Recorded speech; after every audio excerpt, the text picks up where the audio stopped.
The Aristocats-The coziest carriage. One day, O'Malley and Duchess took the kittens to visit their dear friend Scat Cat. O'Malley had lived in the same neighborhood as Scat Cat back when were both alley cats, but then O'Malley had met Duchess and her kittens, Berlioz, Toulouse, and Marie. He decided to become part of their family. They all lived in a grand mansion with their owner, Madame Bonfamille. Even though he'd moved, O'Malley liked to go visit his old pals. Scat Cat lived in a junkyard, in a broken-down carriage that had once been very grand. Now the spokes on the wheels were damaged, and there was an enormous hole in the roof. Still, as far as Scat Cat was concerned, it could not have been more perfect. "I feel free here," he told the kittens. "I can come and go as I please. And when I stretch out on the cushions at night, I look up and there are the stars a-twinkle back at me." The kittens had a grand time playing with Scat Cat in the junkyard. But when the sun went down, they were glad to return to the soft pillows, cozy blankets, and warm milk at Madame Bonfamille's. A few days later, Scat Cat appeared at Madame's doorstep. "My carriage is missing," he explained to his friends. "I went into town to stretch my legs, and when I got back, poof, the carriage was gone." "You will have to stay with us," said Duchess. "I'm sure Madame would be delighted to have you as our guest."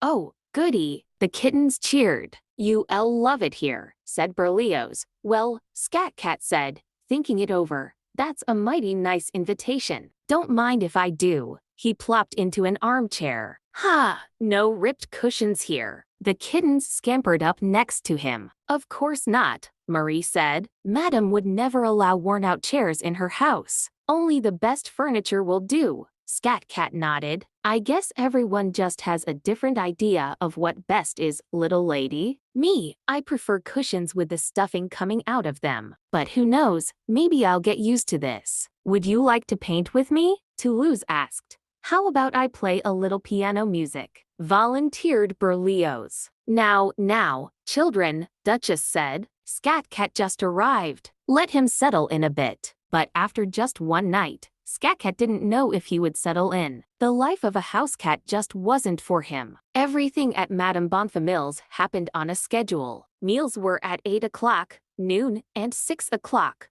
sharp. Naps were from 9 to 11, and 1 to 4. Outings took place at 4:30. The rest of the time was spent in the house or in Madame's small, walled garden. The old cat was used to coming and going as he pleased. "Do you know what I miss most?" Scat Cat said with a sigh. "My old carriage. What I wouldn't give to be able to look up at the sky and count the twinkling stars as I drift off to sleep on those lumpy, worn-out cushions." It was hard for the kittens to imagine how any cat could like a broken-down carriage better than a soft, cozy bed. But that's what Scat Cat had come to love, and that was good enough for them.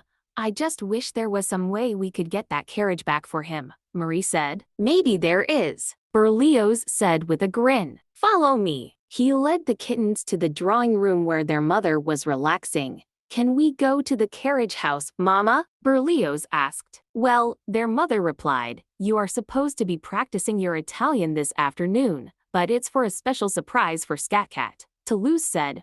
"All right then," Duchess said, "but just for a while." A few minutes later, the kittens were inside Madame's carriage house. For some time now, Madame had been complaining about her old carriage. "It's not even worth repairing," she had said one day. With this in mind, Berlioz climbed into the carriage and pounced on the old upholstery. "Come on, dig in," he said gleefully. Toulouse and Marie joined him, and in no time, the kittens had those cushions looking like the ones in Scat Cat's old carriage. "Don't forget the roof," Marie reminded her brothers. The kittens raced up to the top of the carriage, where they jumped and bounced. After a triple backyard somersault, Toulouse crashed through the carriage roof, making a huge hole. "Hooray!" cheered Marie. Just then, Madame walked in. She looked at the carriage. "It looks worse than I remember. Take it away at once." That evening, the kittens got permission to take Scat Cat to the junkyard. "I don't believe it," Scat Cat exclaimed when they showed him his new home. "It's even more torn up than my old carriage." "It's perfect. How can I ever thank you?" "Just promise you'll come back to visit us again," Berlioz told him, "and maybe have a little warm milk on hand when we come to see you."